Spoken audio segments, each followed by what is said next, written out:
Alright, hey guys, so we're out here this morning on our Flowage. We're just going to be fishing pads mainly today. First bait I'm going to be throwing out this little pop and perch.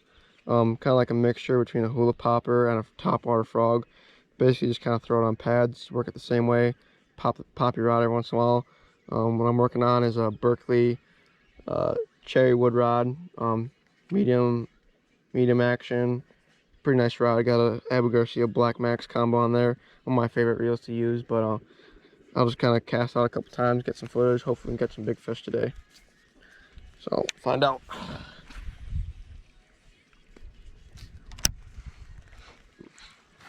So hopefully you guys can see, kind of bring it through the water there. It kind of makes waves, kind of pops. Just gives those bass a different kind of look as you're bringing something over the pads. I mean, you don't always have to pop your rod. You know, sometimes I just pop my rod. Sometimes I'll just be reeling it straight through. Just kind of give them different looks. Just never know what you might attract. You know, sometimes you get a blow up on one look, you might get a blow up on another look. You know, just gotta try and see what works for you, kind of a thing.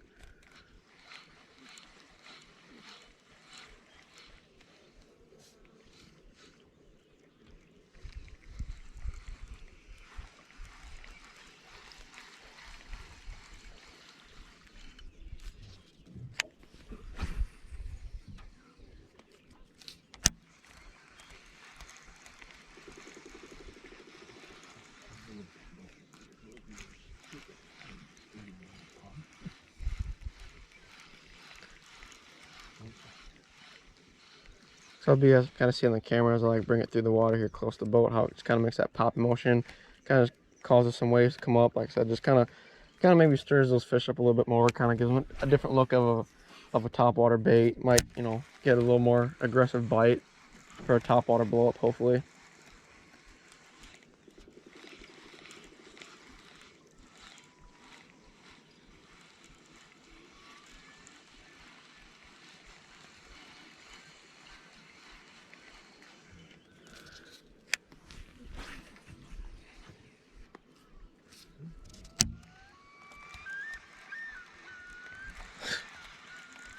I don't know what that is. That's insane.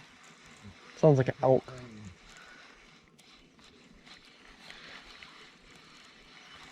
Yeah, also I know yesterday was the 4th of July, so I hope everyone was safe, had a happy 4th of July. Of course, we were out here fishing all day. Obviously I have footage of the one catch yesterday that you guys will probably see at some time once we kind of just get it done and get done editing it. But that was a catch that that I had, or Megan had, on a frog too. Wasn't nothing big, just a little, about 1 pound, maybe 1.5 pound bass, but at least it was something yesterday. We ended up catching about 3 or 4 more bass, all on frogs again. After my GoPro died, I forgot to bring some backup batteries. But today I got 2 rechargeable batteries, so should be able to get a lot of footage for you guys. So hopefully we can catch some big fish and get some good content for you guys.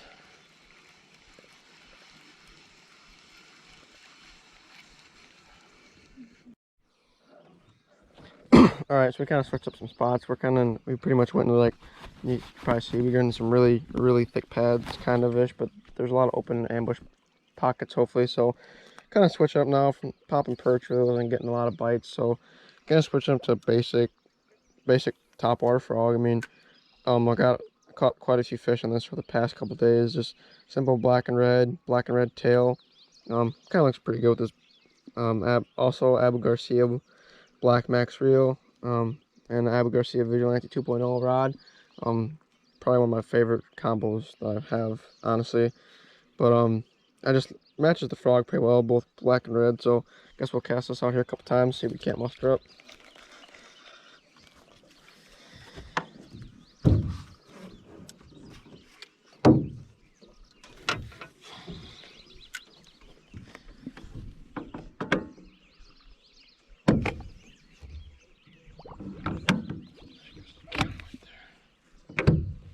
That should give it some weight too, to hold us down.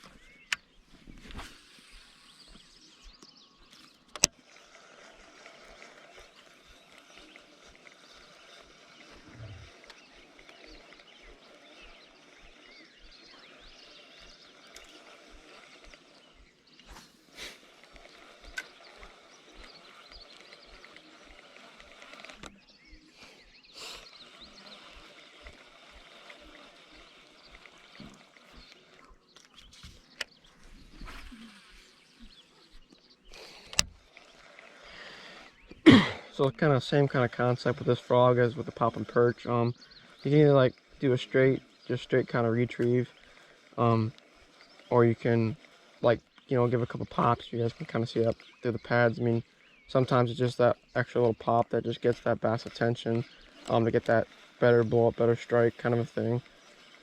Usually I just have better luck on a straight retrieve. I mean, I've popped it a couple times, but sometimes it's like when you're fishing really thick pads and you pop it, sometimes it's hard to tell if you're getting a blow up or if it's just your frog. So I would kind of, you know, just personal preference, but I mean, just different ways you can kind of work that frog through the pads.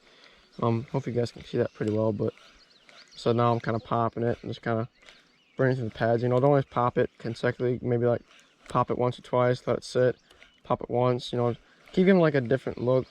So it almost looks more like a natural look in the water, for that bass. Then he might lead to better strikes and more aggressive blow-ups and hopefully bigger fish.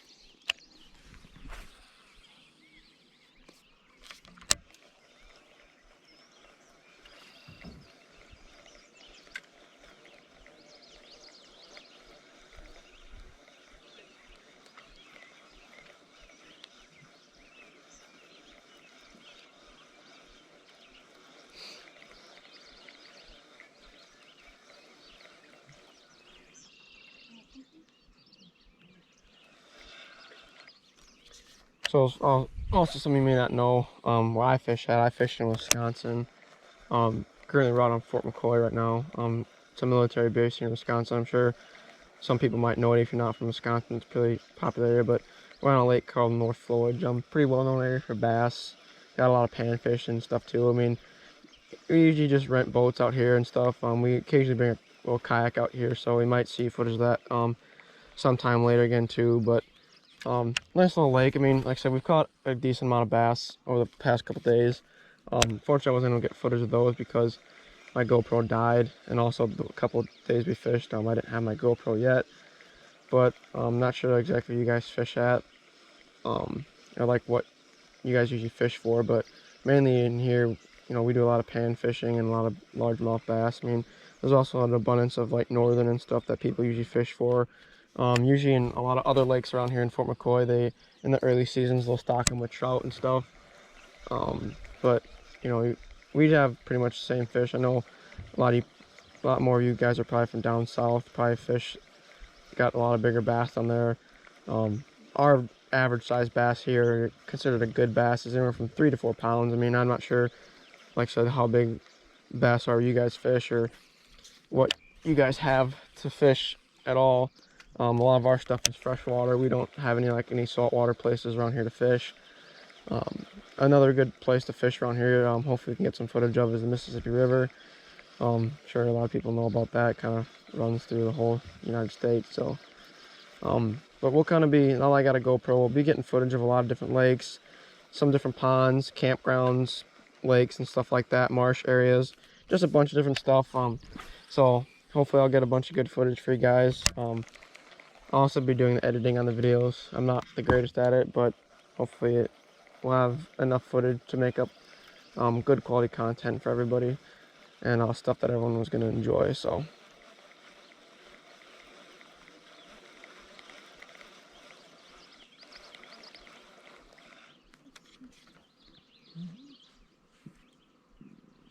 is there like a lot of bees? I hear like a loud humming. I do too. Or is that just me? No, It sounds like a pack of bees. Yeah. I'm not sure if you guys can hear this on camera, but there sounds like there's like a pack of bees around us right now. Yeah, I hear it. It's insane. I don't know what that... It's like a swarm of bees right now. Am I gonna hit your line, Megan, or? No. Okay. It's crazy. Like, I just hear nothing but humming. I'm not sure if I'm not sure if this is picking up on the GoPro, but it literally sounds like we're being attacked by like 1,000 bees right now. Usually it's peaceful and quiet here, but for some reason everything's making noise today.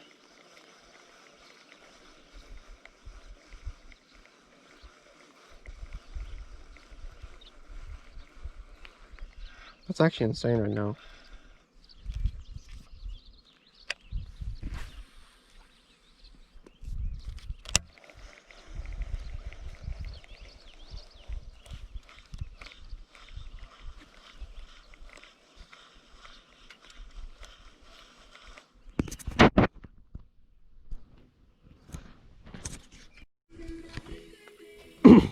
So this is one of the unfortunate parts of fishing where you happen to get a rat's nest and you got to take off your entire spool pretty much just to fix it. So I might as well show you how, since I do it pretty often.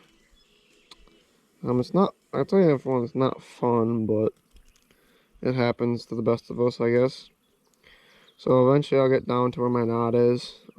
Basically sometimes, most times with a backlash on a bait cast, you can just pull it out pretty much. It's pretty simple. Every once in a while, it's just where your line, maybe you had like a smaller rat's nest underneath, you didn't see it at first, and then that happens. But you can see now I'm at the point to where I got knotted so bad underneath that I'm pretty much going to have to nearly cut all this line off until I can get down to my actual line. Just kind of, what I usually just do is pretty simple, just kind of pull where the knot is, kind of just pull pretty much everything off the spool until you get one singular, like, one line again, so you kind of know like where your actual line on your spool is still at. Just keep pulling. See, now I have 2 lines, and see, now I'm already down to 1, but obviously I can still see that there's like kind of like a hump or a knot in there yet. So we'll keep pulling just a little bit. See, we can get it out. Actually, that looks like it's okay. That should be okay. So then basically what we're going to do is we're just going to maybe we can actually might be able to possibly salvage all the line. The knot actually came out kind of easy, but we'll find out. Basically, and you don't have to spool on very fancy, because once you cast and retrieve your line, it's gonna fix itself on the spool anyway. Just try not to make it like too thick in one spot to where like you can't fit your spool back in your reel, because then you might actually have some issues. But you can see we'll try and like work it until we get to a knot that we can't get out. Basically just kind of keep pulling on the line, keep wrapping it up until like you get to a knot to where you can't get it out. Like right there, that's a, like you can see that's a hefty knot. So basically wrap as much up as you can. Then I have a nice pair, what I use, they're KVD braid cutting scissors. Best pliers I had to cut braid. Kind of give it a little snip. Excess lines off, might as well snip the line here.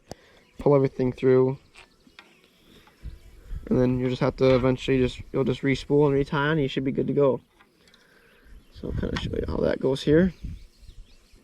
So basically from here, what you're going to want to do with your spool is obviously you got to make sure you feed your line through the eyelet. If you don't, then you're going to have even more backlashes and more problems.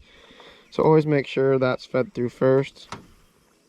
So if you go ahead and feed that through here.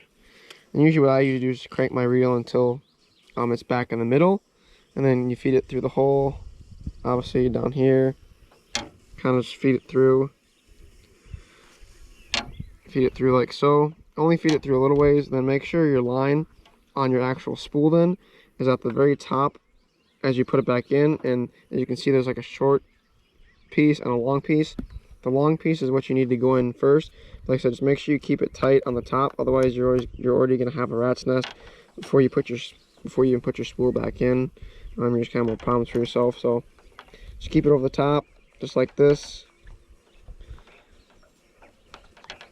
Stick it in the hole. It'll lock back into place on that one side. Then just let that line hang there for now. That's not going to hurt nothing. It's never going to come back. Then basically all you got to do, take your cover piece, just kind of put it in the hole, match it up, slide it back down, and your spool is locked back in. So that's all you have to do. And then obviously just stretch your line back out, feed it through your eyelets, retie your bait, and you're good to fish again.